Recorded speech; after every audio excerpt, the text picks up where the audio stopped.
Okay, shall we start? Yeah. Isabel? Okay, well, so welcome everyone. My name is Isabel Sousa Pinto and I'm from CEMAR and the University of Porto. I'm the steering committee of AtlantOS. I've been in AtlantOS from the beginning, and my main interest here has been to really improve observation of biodiversity, like the one I have behind me here and other, but also really to integrate biodiversity and biological observations in the whole observation programs, and here focusing on the Atlantic. So what is the purpose for this Ocean Hour, AtlantOS Ocean Hour? So it's really to inform the broader Atlantic Ocean community of the advances and the progress of this program, progress in the use cases that we are developing, ongoing and new project development and so on. But basically, and the most importantly, really to get your feedback. So really ideas, what you think, to really enrich these discussions that we are having. And we really would like to work towards this collective vision of the ocean observing for the Atlantic. We are working with people from many different countries around the Atlantic, also with institutions at GOOS, GEO, and so on, really and what we want to achieve really is this sustainability of observations, and also to be useful, to really create products for many of users. So the audience for this Ocean Hour that will be repeated monthly will be to anyone interested on the ocean observing, but also for the stakeholders, for people who really are interested also in products from this community. So some housekeeping rules. So this meeting will be recorded. If you're not okay with that, I mean, I think all the panelists are okay with that, so they will have their videos on. And so if you cannot see the whole thing, you can see it later, because it will be accessible in the AtlantOS website. If you want to ask a question, please type them in the Q&A box. You probably later will be able to ask them yourself, but then we'll keep record on the questions that are coming up. And also, if you have comments, so things that you think we should do and that we should take in consideration moving forward with the AtlantOS, please put them in the chat, because we'll be recording those and taking those in consideration. If your name is not correct in the Zoom setting, please, but I think at the moment this is everything is fine. So we have a networking after the presentations and after the panel. So please join us also in this networking activity. So we'll have, well, I'm just giving you this welcome, and then I'm going to, and then Brad is taking over to really present what is the AtlantOS, the vision, the mission, and what's going on. And then we have Ziggy, that really is our pleasure to receive her. And she's been following AtlantOS and interacting with us for a really long time, since the beginning of AtlantOS. And so she will give us a bit her view regarding past experience, but also wishes for the future. I'm sure she'll have a lot of ideas for what we should be doing in the future. And then we'll have, so Anne will be chairing this open discussion, open floor discussion, but also a panel discussion. We have different panelists. So there, then we can start with the questions, and the question for any of the speakers. So I'll now pass things to Brad. He's so Brad de Jong. He's a professor of oceanography in the Department of Physics and Physical Oceanography at Memorial University. And he's been also with AtlantOS from the beginning.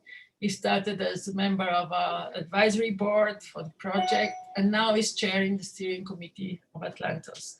His research interests are in the development of new sampling techniques, such as ocean gliders and autonomous vehicles, and in the coupling also of physical and biological models for improving our understanding under the influence of circulation of marine organisms.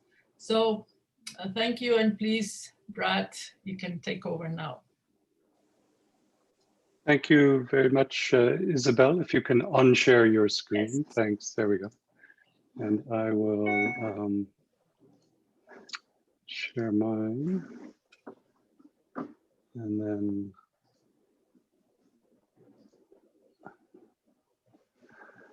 so yes, thank you.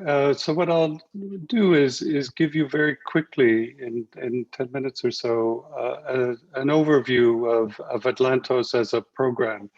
And our ambition, our vision is quite large. It's to create an international program that spans the basin scale to create sustainable ocean observing. And we think this is a gap in the present ocean environment.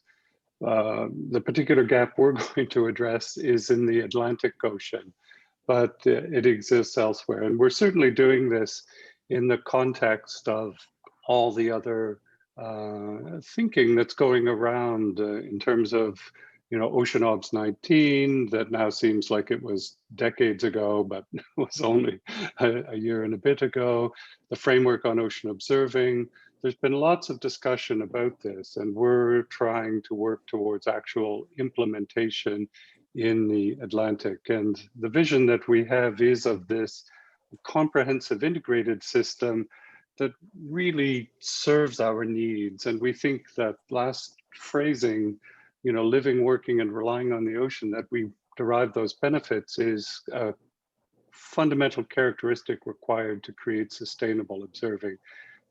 And, Goose 2030 and the Ocean Decade, there's lots of, echoes of the thinking that exists around this.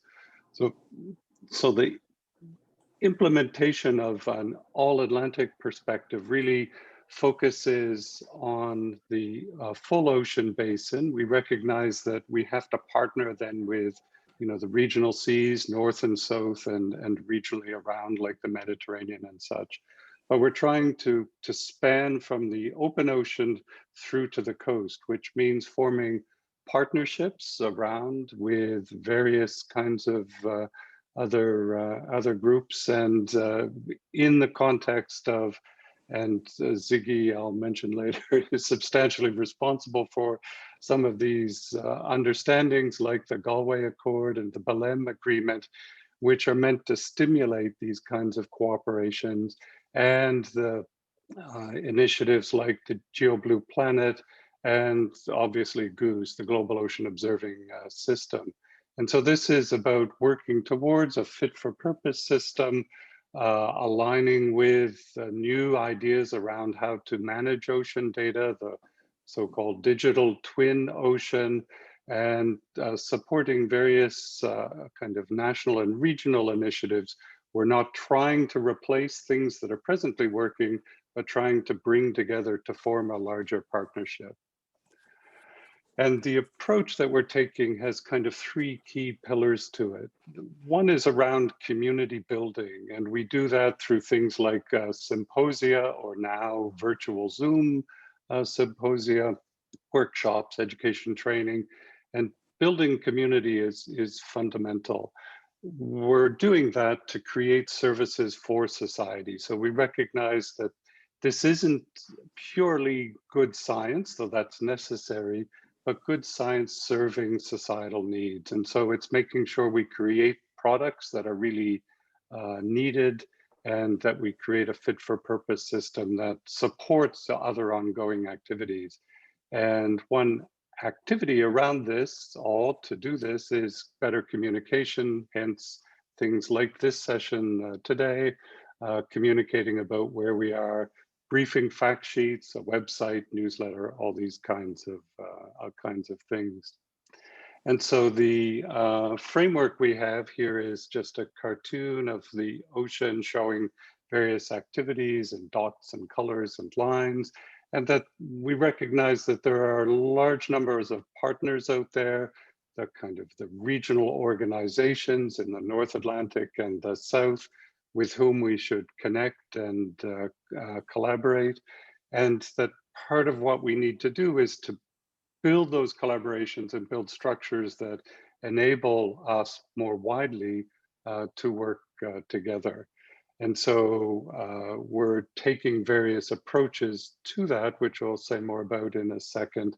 But we have kind of two overall strategies. One is to focus on specific actions, and the other is to, which we call use cases, use case studies, and the other is to build the broader kind of form and function. So the use case studies, here are the present 5 active case studies that we're open to developing more, and showing the partners that we're collaborating with for each of them.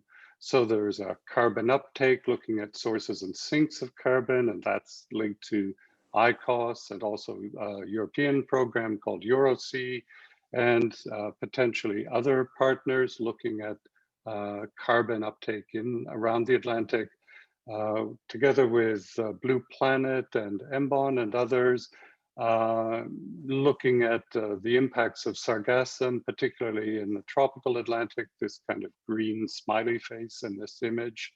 We're looking at developing marine animal tracking, looking at how to better use that animal movement data to link to the environment, and the Ocean Tracking Network is one of the key partners there. Looking at the meridional overturning circulation measurements, which are made at many different places throughout the Atlantic, and this is connected with CLIVAR, and then the various other groups like RAPID and OSNAP and others that are working around this. And finally, looking at ecosystem-based management for fisheries, primarily off West Africa, together with the Benguela Current Commission and other partners in Africa. So these case studies are meant to focus on areas where there's a real particular need. Sargassum shows a kind of critical need, but for example, AMOC shows a different kind of need to work together to provide the kind of information that results from these programs that better meets societal needs, and not just to demonstrate these as a prototype, but actually to build the functionality around each of these systems together with the partners that I have identified and others as we grow.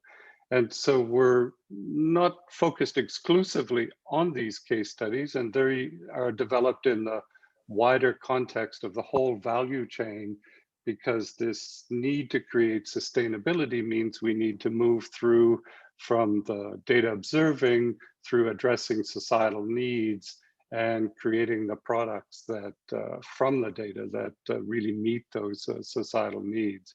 And so we certainly are open to new and other case studies, and would be interested in hearing contributions, and for certain would like to encourage and support your engagement in the existing case studies. So if you do have an interest, please reach out. So for 2021, we have specific actions to follow up on. And clearly one of them is this kind of activity here, but through the use case studies. It's engagement with stakeholders and partners working on that. And we're also, in parallel with the use case studies, working to create the kind of the partnership that supports the basin scale implementation, that creates the framework within which these use case studies and others could operate.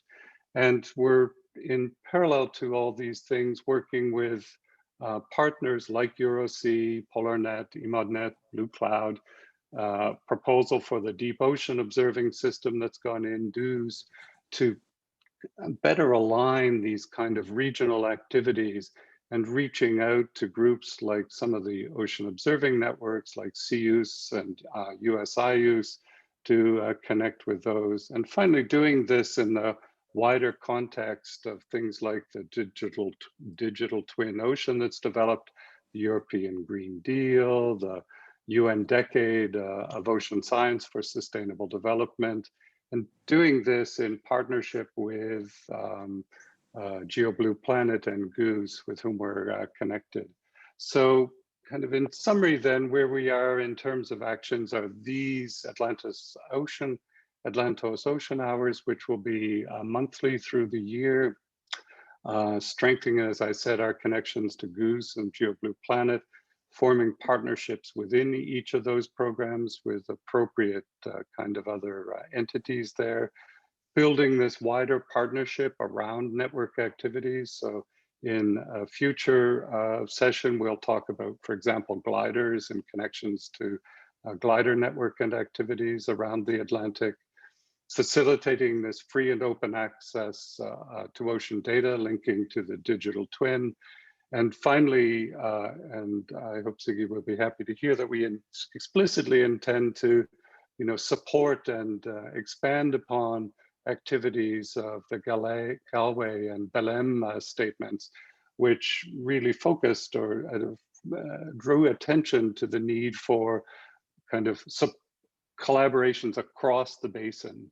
And we're trying to ensure that those collaborations move in every direction across the basin, from coast to coast, but also north and south. So that's where we stand at the moment. And I think what I'd like to hear now is others' ideas and thoughts and suggestions. And we're certainly interested in hearing suggestions from you within the community as well. And so what I'll do now is stop sharing my screen. And I don't think I've ever introduced Ziggy directly before. So I have the pleasure to introduce Ziggy Gruber, who was until just a month or so ago, the head of unit for Healthy Oceans and Seas in the Directorate General for Research and Innovation of the European Commission. And she's having her coffee delivered, which is, that's very pleasant. And she's really, the driving force behind many of these basin scale programs that we're all partners and parties to, and in particular, the Galway Accord and the Belém Statement. And so I'm really very happy to hear from Ziggy, and hope that she will continue to be a supporter and also a guide to us as we move forward. So good day, Ziggy. Thank you very much, Brad, and hello to everyone along and across the Atlantic. I just spied a little bit and I saw that other dinosaurs like me are also following it. Like Andre is there, and Martin, I think, is also following the whole session, which is fantastic. So hello to everyone.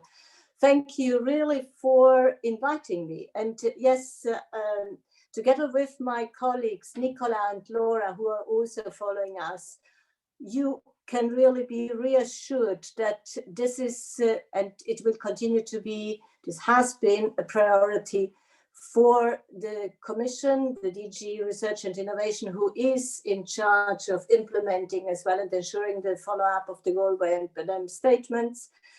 And we do really continue to work. It was really interesting for me to see now the slides. And I remember 2 years ago when there was the final event in Paris, we started really to talk about the AtlantOS program and to have really a fit for purpose program. And I see that now through the different activities, through the case studies, through the different really parts on how you outline the program, an enormous progress has been made. And yes, there is room for improvement. I'm sure I will also make some suggestions after my 4 minutes now talk, but let me now also include this in what the European Commission, what my ex-Director General, my colleagues are doing, and how really this can be taken forward. But first of all, as I said, the whole work on the All-Atlantic Ocean Research Alliance is continuing. And if we look, for example, now at the new landscape, the new European Union and United States cooperation activities in international cooperation to strengthen that. Very recently, the European Commission has published a policy paper, and the marine cooperation was really cited as one of the really great models of cooperation. So this should continue. And of course, we want to do this basin-wise, basin scale, and also through this contribute really to the UN Decade of Ocean Science and other decades. So the seabed mapping, for example, or the biodiversity one. So we in Europe, as you know, we have really, the current Commission has put the European Green Deal. Europe is a strong global actor, and Europe fit for a digital age. Those are just 3 of the 6 big really objectives of the current Commission put at the heart of the activities. And I think whatever AtlantOS is doing and can do in future fits very well as well into that. What I saw, what you presented, and I think I can summarize it, it really should all be around connecting and aligning. Aligning is also linked to the integrating. I think if this is the leitmotif of our current cooperation on the AtlantOS side and what we do, I think then we are on the right path. Very shortly, in April, we will have Horizon Europe, the first course of proposals published. There are quite interesting novelties. There is the mission on healthy oceans, seas, coastal and inland water. There is a new partnership as well, proposal in the pipeline, a partnership proposal where we want to align all the different strategic research and innovation agendas that we have developed in Europe around the different sea basins, where the Atlantic is also part of it. And this is a combined new program with combined funding from the EU and member states. So it is in a certain way, it's a mini framework program, also open for international cooperation. I flag this because whoever is online now and for the future really programmatic cycle in the different countries, it's important that you know about this so that you can also plan in future to chip in with funding on your side. Of course, Horizon Europe with the different parts will also have quite a strong focus on the digital ocean. We should not forget that. And as you know, we have already published the pilot for a twin, which now is under currently. We have received the proposals, or colleagues have received the proposals, and hopefully this will lead as well to a step forward in the whole, what you presented. How can we make sure that actually the communities, the users, are fully connected and know what is in for them through the whole observing systems and the new technology developments. We will also have in future much more focus on building and connecting what exists. And this is something I would like to really invite you. There's many different ongoing projects that we have promoted. EuroSea, for example. I mean, there is the Blue Cloud, you mentioned it, but I didn't see EuroSea. How can you make sure that whatever you do with the AtlantOS program is fully tapping into and take advantage of those projects? There are as well, there's the Mission Atlantis, and there are the other so-called new wave of projects that are all going on. They all have very similar objectives as the AtlantOS program now have. We must collectively make sure that they're both very well connected and they don't go in parallel, because only through that, you can really leverage on that. There are all the youth activities. That's something missing. I mean, AtlantOS should also have a youth part. We are focusing really on putting together the youth ambassadors.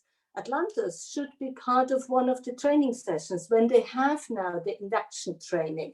And you can use the youth ambassadors to promote, to reach out to the community. So this is another really suggestion from our side that we wanted to make.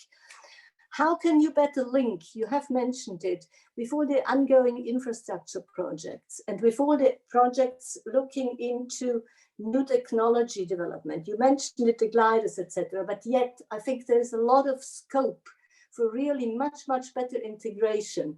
So a kind of, I think the Anchor proposal can also be supportive to you because they have a good overview of what is going on.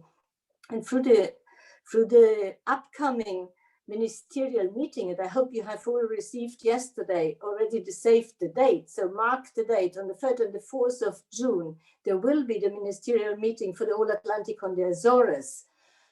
A pledging platform will be presented. So what is AtlantOS going to pledge? And how will it be monitored and tracked afterwards? So those are just some of the really hints that I wanted to give you. And I would be happy really to continue to discuss this. But also really the whole, so let me summarize. Connecting, aligning, integrating, reaching out, and then you put something on communication, but on the website, you have a part dedicated on visibility. Now, visibility and communication is not the same. And that is why this type of sessions that you organize, they are fantastic, but maybe they can be more frequently. So another suggestion is really to make much more visible what you do. Reach out as well to the Blue Planet Initiative that actually we in the colleagues or we are funding partly. How can that be brought much more into the mainstream? So with that, I conclude now. I'm happy to discuss this further. Thank you very much. Thank you so much, Siggy. I'm just gonna give a very, very brief little format overview for the Ocean Hour. I'm Anne Zinken. I'm with NOAA. I was a Sea Grant Knaus Marine Policy Fellow until less than a month ago. And I was in the Global Ocean Monitoring and Observing Program at NOAA, and I was lucky enough that they kept me on. So I'm a program specialist now. And part of my portfolio will be supporting AtlantOS from the US side in combination with Jess Snowden. But I want to give a very brief overview. Let me just share my screen real quick. Can you all see my slides? Okay, they're loading. Okay, I see nodding, so that's good. All right, so currently we have planned to have the Ocean Hour every second Tuesday of the month, but due to Ziggy's recommendations, we might have to rethink that. But that's the current structure. We're going to have an hour at 3:30 to 4:30 UTC with a short presentation every time, and then a lot of room for discussion. That's kind of the format that we decided we're going to go with for now, but we're open to suggestions, and we always want to try and have 30 minutes at the end for networking. We're going to try a website called WonderMe today, and I'll give a very, very brief overview on how to get on it and how it works later after the panel discussion. We had some platform issues, apologies for that, but there'll be future registrations will be through the website or the platform itself, so that should make things a lot easier. I also will keep we asked if you want to be contacted after this Ocean Hour, so we can always send you the next Ocean Hour advertisement as it comes through.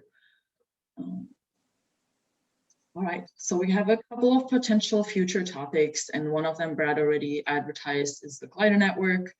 is going to happen on March 9th. And we want to try and really not only get the AtlantOS side presented, but engage the whole community. And this is kind of just a brainstorming of potential future topics. But we're really hoping that if you're interested in presenting or have any suggestions, that you will reach out to us. If you're interested in participating in the panel discussion or give a presentation or have any topic suggestions, please send an email to atlantos.program@gmail.com, and I can put that in the chat in a minute as well. You can read more on the program itself on the atlantos-ocean.org website, and I will send out an email and drop the link in the chat with a survey that we hope you can fill out really quickly. There's just a couple questions in there, and there's also a section for some suggested future topics in case you have any topic suggestions that you would like to hear. But I don't want to take up too much time. So I'm going to quickly introduce our panelists for today. We have Ms. Tige Gruber, which you just heard from, who is the former head of Healthy Ocean and Seas Unit at the European Commission. We have Ms. Jessica Snowden, who is on the AtlantOS Steering Committee and the Deputy Director of the Global Ocean Monitoring and Observing Program at NOAA in the United States. We have Professor Leticia Coutrim, who's also on the AtlantOS Steering Committee and is a professor at the Rio de Janeiro State University in Brazil. We have, as our early career professional today, Dr. Augusto Sepp, who's currently stationed in Italy. We have Professor José Mulbert, who is a professor at the Federal University of Rio Grande in Brazil. And finally, but not least, Professor Isabel Sousa Pinto, who is also on the AtlantOS Steering Committee and works at the University of Porto and Center for Marine and Environmental Research in Portugal. And I'm going to stop sharing and we can start the panel discussion. And I think just to kick things off and to give the attendees some time to come up with good questions and drop them in the chat, please feel free to drop any questions you have. I'll try and monitor that closely. But I'd like to kick it off and just ask each panelist to just give a very high overview opinion and like feedback on the AtlantOS program. And maybe I'll just call out on someone. Maybe we can start with Jess, because I know we had a lot of conversations about that. Sure, I'd be happy to briefly share.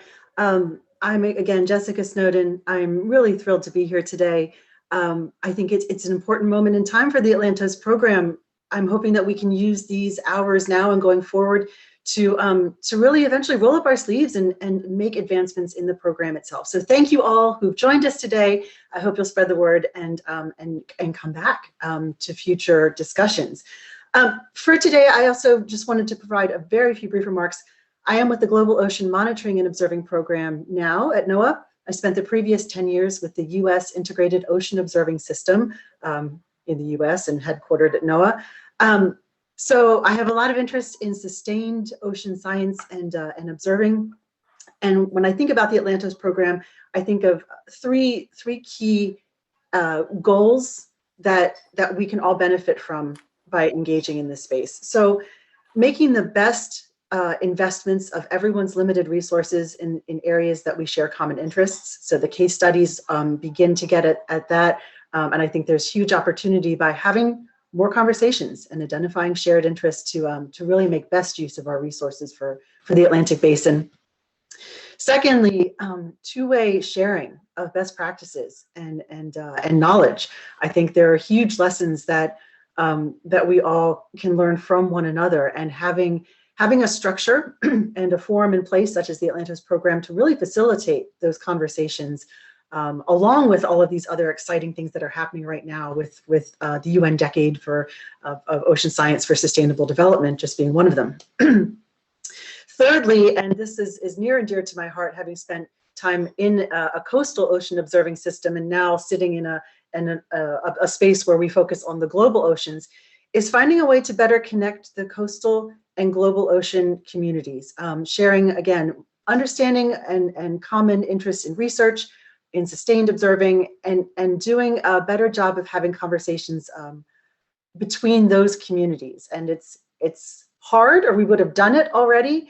But I'm very energized by the thought of from the US perspective and all other parts of the Atlantic Basin, finding ways to have those conversations between the coastal and the open ocean. So I'm thrilled to be here. I will pass it on to the next person and look forward to our discussion. Thank you. I'm not gonna pick on the ones that already have spoken, but maybe Jose, do you want to go next?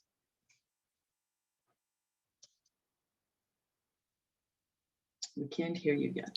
Yeah, no, that's okay. I was just having something over my screen.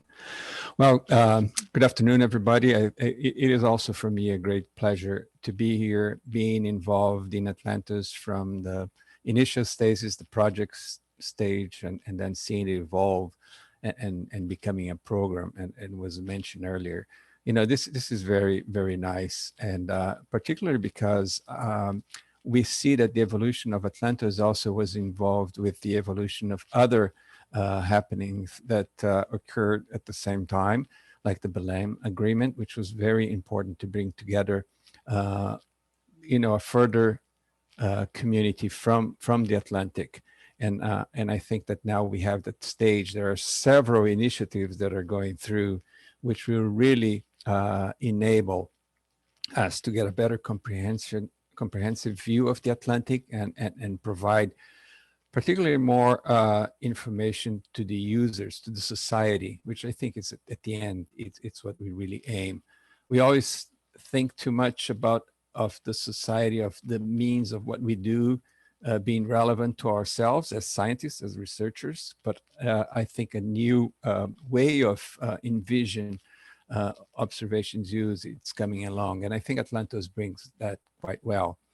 I see many opportunities with AtlantOS. I think that, you know, this will be an opportunity to engage and benefit the whole region from a larger picture provided by the basin-wide observation system.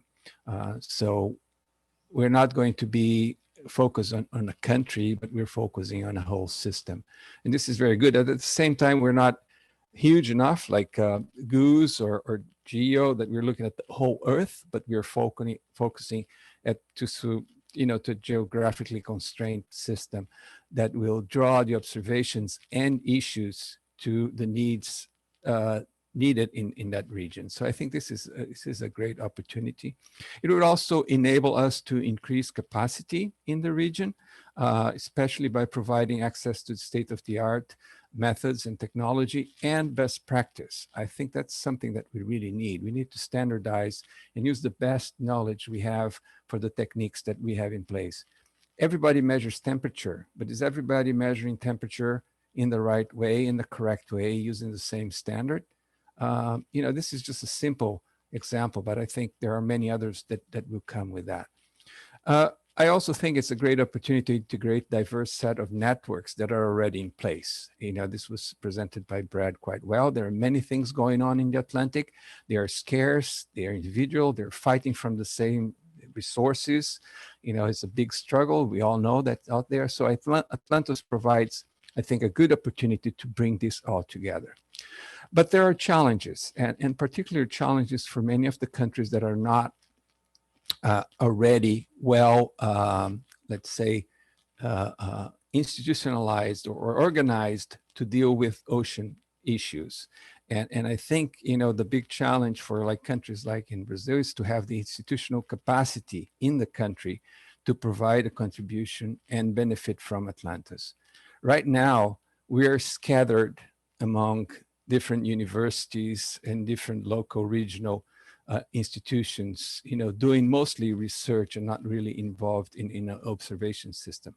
We do have a Brazilian GOOS program, but we don't have like an institute, an overwhelming body that will actually can execute the different tasks involved in ocean observation.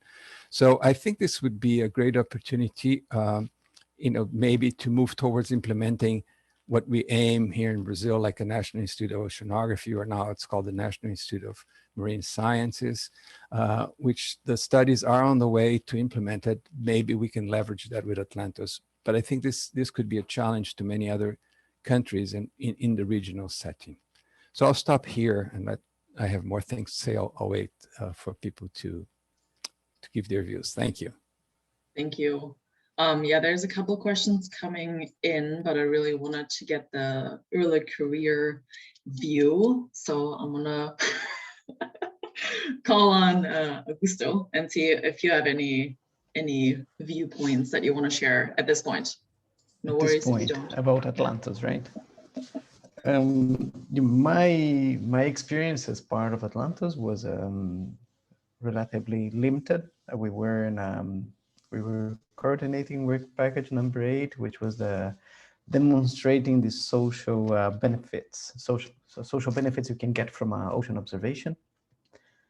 And I think that from my early career perspective, I found it interesting. The outcomes of AtlantOS were interesting because we were able to evaluate in a professional way, in a scientific way, whether the observing system we have nowadays and all the modeling systems that are coupled to it, whether they can address the social needs we have nowadays. And in the end, it was interesting because we found out from several challenges that we already have to face now. We still have no tools to deliver the appropriate answers. And the idea of AtlantOS to base part of its priorities on observing the ocean based on the end user requirements, for me, it was very innovating. And I think this was an outstanding step for a network, and not more than a network for a strategy. And as José said, we have this, a second outcome that came from AtlantOS, which was the best practice, which were several best practices or good practices came out of AtlantOS. I found them very useful after my postdoc.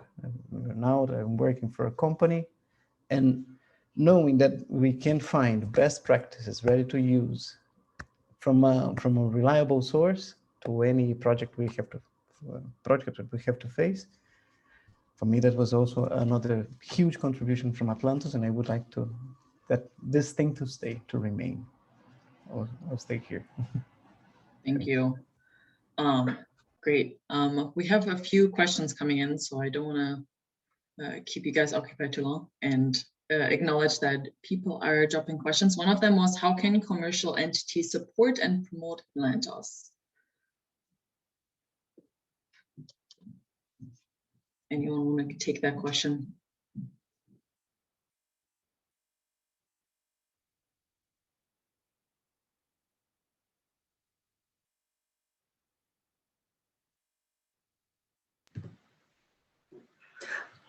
I could offer something to start. Thank you for the question. I think it a bit depends on what the commercial entity is. Is it shipping versus is it technology development? I think we have some proven examples of partnering with those two commercial sectors already to help deploy observations, to help stimulate the economy and perhaps build improvements to certain technologies or sensors that we might use. So I think so now I'm speaking a bit more from the federal government perspective. We have our own set of rules and challenges in engaging with the private sector or commercial sector. It also depends on who within the AtlantOS community you're talking to, but we want to have that conversation. I know within the US, we are trying very hard to figure out how to engage with the commercial sector to help us, meet a mission that benefits the planet. We certainly can't afford to do it on our own. So if you have more specifics about a specific part of the commercial sector you wanted to raise, either now or in a future discussion, I think it's critical to help us meet the goals that we have for Atlantic basin observing.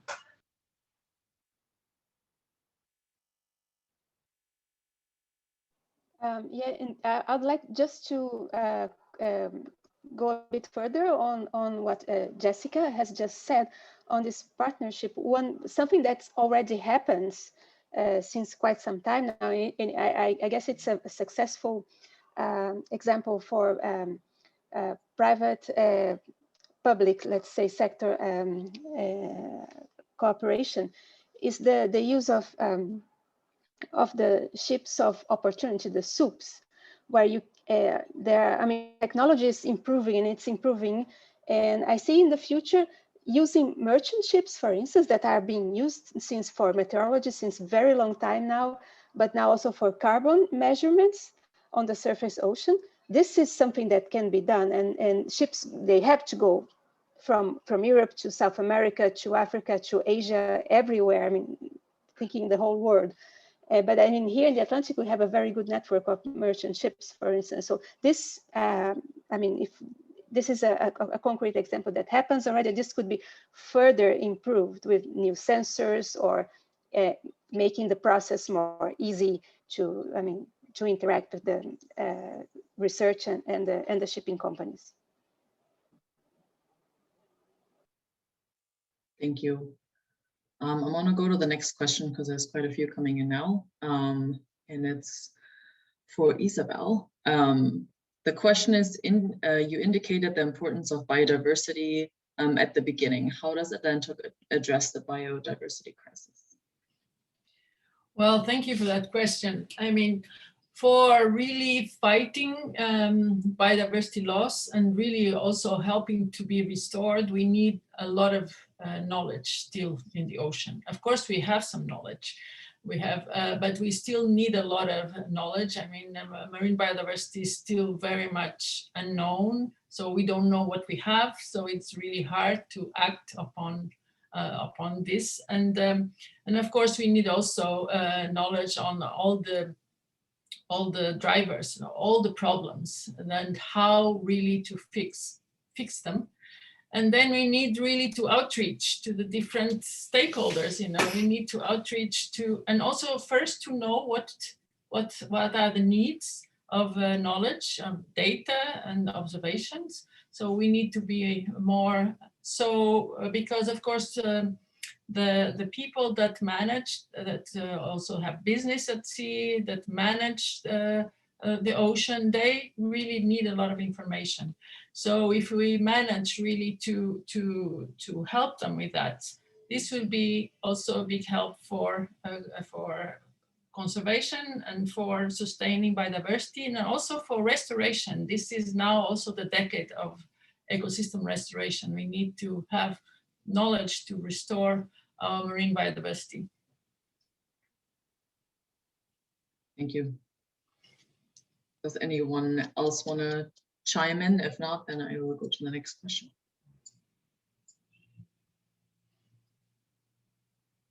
All right. The next question was for Jose. How do you think you in Brazil could most effectively organize the variety of institutes and university towards a Brazilian sustained ocean observing system? Could the experience from IUs be useful? Yeah, I just typed the answer to Tosta. Thanks, Tosta, for the question. Great to hear from you, to see you in some way. Yeah, that's right. In fact, there is a group that's studying right now a reformulation of our GOOSE program, taking into account the IUs and the IMOS, the Australian Integrated Marine Observing System, NAT system. We find that these were, they came from decentralized observation settings with different agencies involved and different institutions, and they were finally channeled into one integrated system. I think in Canada, they're going in the same way with SIMOS. Maybe Brad can correct me in that or not. But yes, I think that these are two models that are there that are very useful that we can use, and they seem to be working quite well at the moment. Thank you. Thank you. Right. There was another question about how close to the shoreline does the AtlantOS domain reach? For example, how close to shore does AtlantOS come?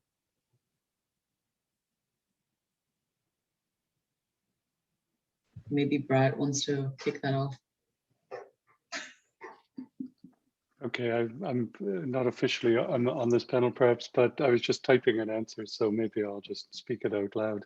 I mean, the answer is that we intend to provide the kind of the systems that the support that gives us coast-to-coast coverage, but recognize that much of the real observing activity that takes place in coastal waters is going to be managed directly by some organization within the nation state.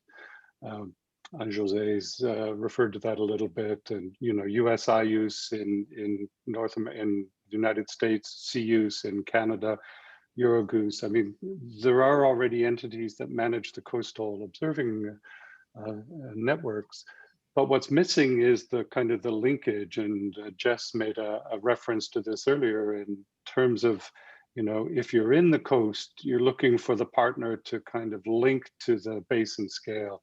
And so AtlantOS intention is to provide that framework so that to an outside user of the data, there might be a seamless kind of access to information.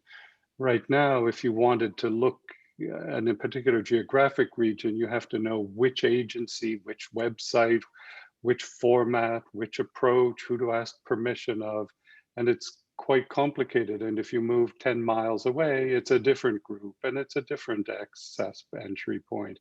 And so the goal is to make that as seamless as is possible without in any way attempting to reproduce or to replace activity that's already being effective in making the observations. So it's a clear yes, that the intention is to provide that, but also a desire to kind of not duplicate, but to add value to what's presently being done. Okay, I'll stop talking. Yeah, and what's really important for joining the coastal observations is also we know that the coasts are very heterogeneous. And if you go from one bay to another, even if they are under the same climate system, they may behave completely different because there's more fresh water getting in from some other, or more pollution, sewage, and so on, or the circulation is different. So this is very important to have, at least to know where to get the information and which type of information we have.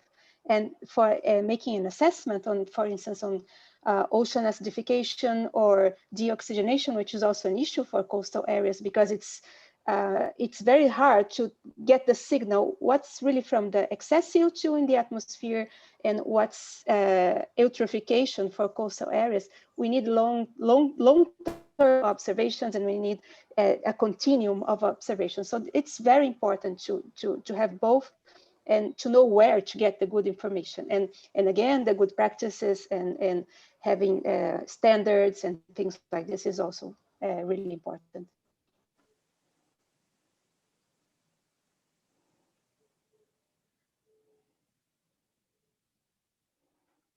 Can I come in, please? Very briefly on a question that I just saw, or a comment that the colleagues from the Air Center have put in. So hello to the colleagues from the Air Center. I did mention very briefly the ANCHOR, which is the coordination and support action really to implement and operationalize the Belém statement and the All Atlantic Ocean Research Alliance. Within that, there are the joint, there are going to be these projects, which are the joint actions.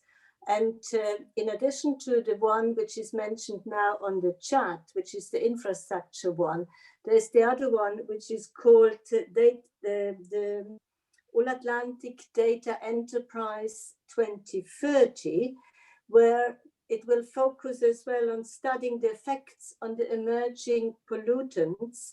We focus on the tropical and South Atlantic. And this is yet again, I'm sure, another opportunity to connect. And then the last one, which is very relevant as well, is the one on capacity building and training of young researchers. So I would strongly really push for full integration and full connectivity with these upcoming joint actions. Thank you.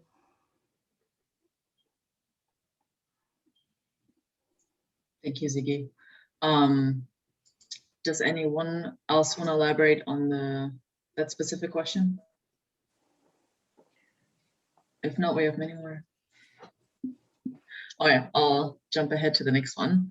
That's a specific question for Ziggy. How can we turn observations from niche to norm? Any suggestions from the policy level? Yes, thank you. The niche to norm was actually the first time it was used was by John Bell at the Paris event. And then afterwards, I know that Martin used it again last year on 2 occasions, actually. I think what is very important is what the whole discussion now of today and all the activities within AtlantOS, that it has to become a framework as well, a framework within which other initiatives can blossom. And this is also the niche to norm, and that it becomes a reference program. And that's great that it developed really from the project to the program, and that it can influence as well policy decisions at the level of the big funding agencies, for example. I think that's the ultimate aim, to really make it sustainable by 2030. And that's what Brad and myself also discussed on several occasions. I hope this will really happen. Thanks. Thank you. I want to raise another question. I wonder if there is a discussion on how to improve the system in terms of new arrays or enhancing the existing ones. Also, what is the plan to reach out to stakeholders, and do we know who they are? Which I think is a great question.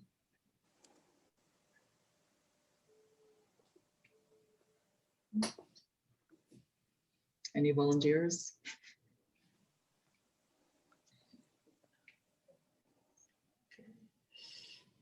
That was a great, 3 questions. I know.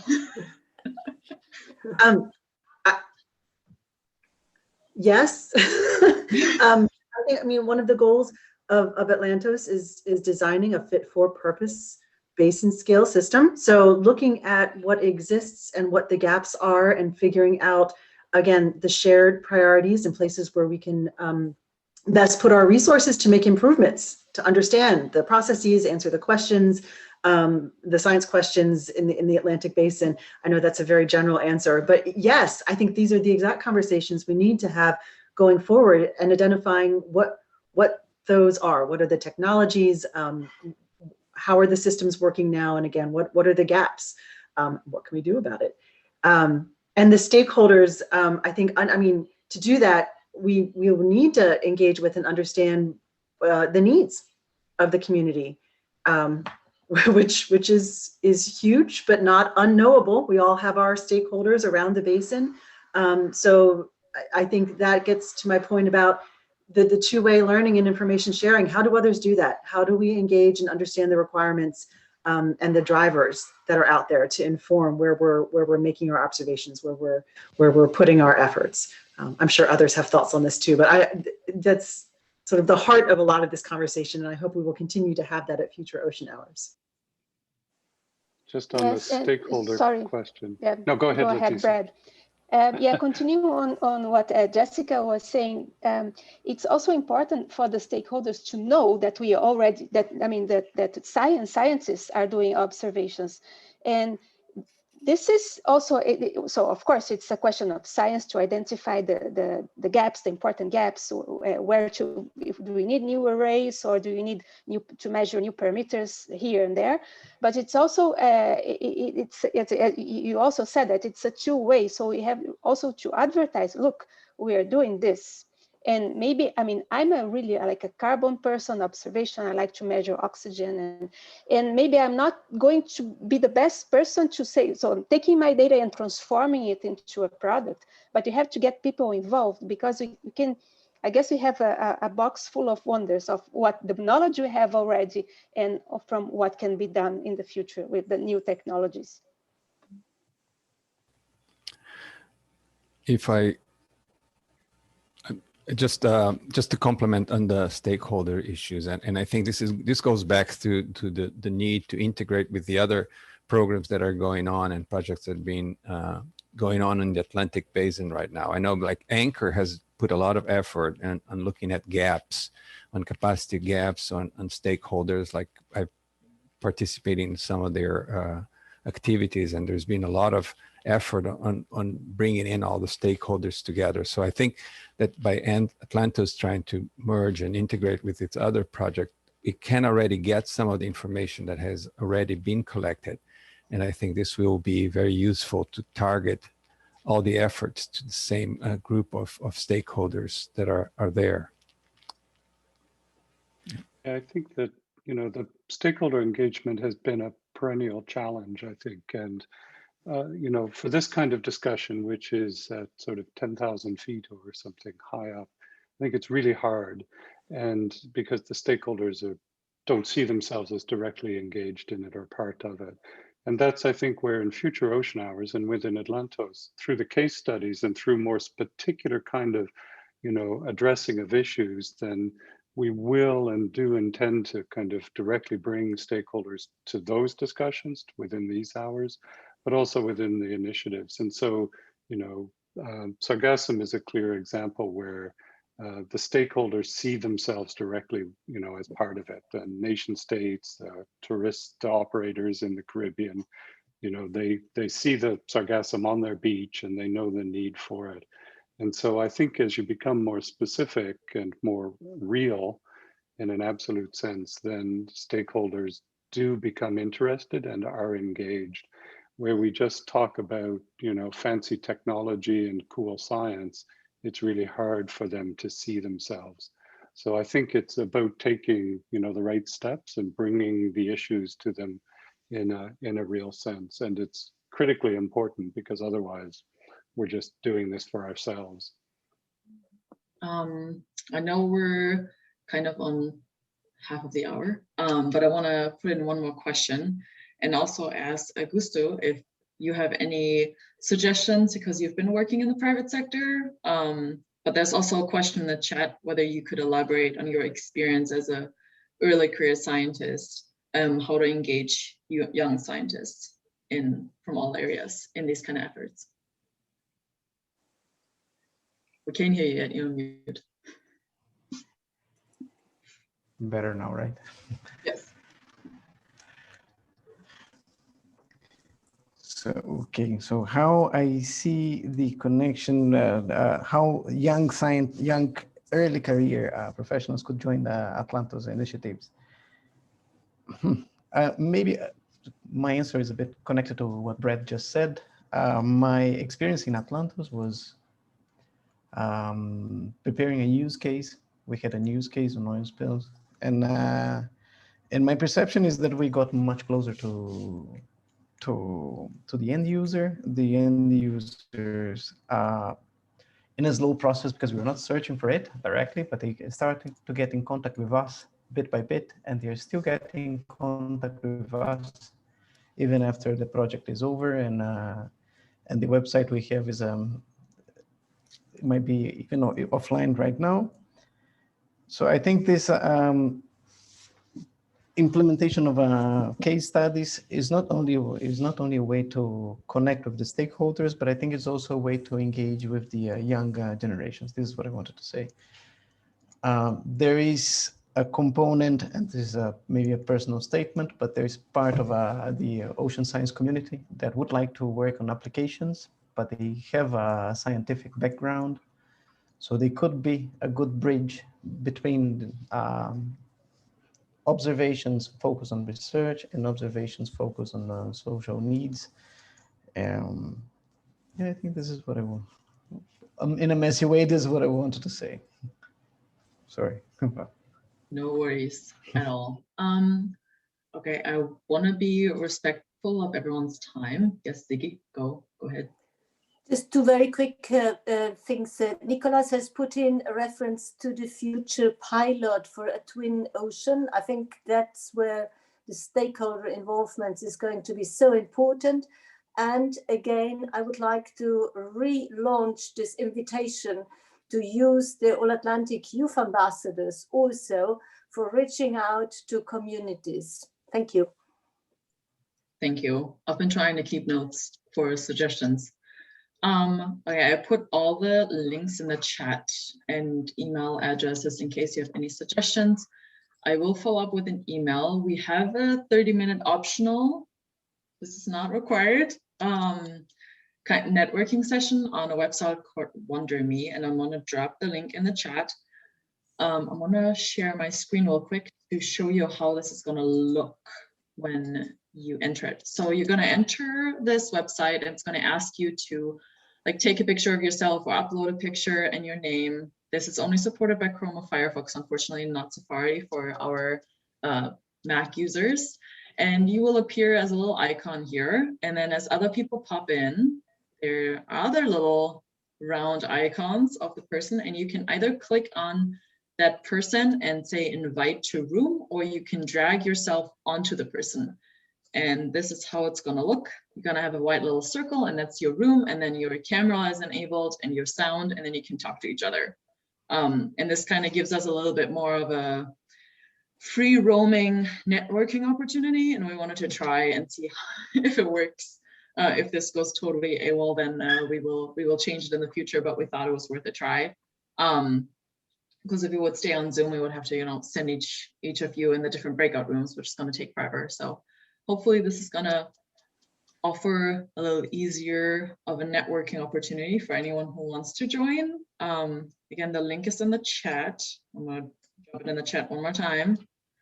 And I hope to see you all there. And if not, then we'll see you at the next Ocean Hour. But I wanted to also thank all the panelists and presenters for your time. This was a really great conversation, and I really, really enjoyed all your answers and input. And I learned a tremendous amount doing this. So thank you all so much. I know we have a lot of meetings already, and we don't want to add to your workload, but I think these conversations are important, and hopefully in the future we'll have very targeted conversations and can bring this effort forward.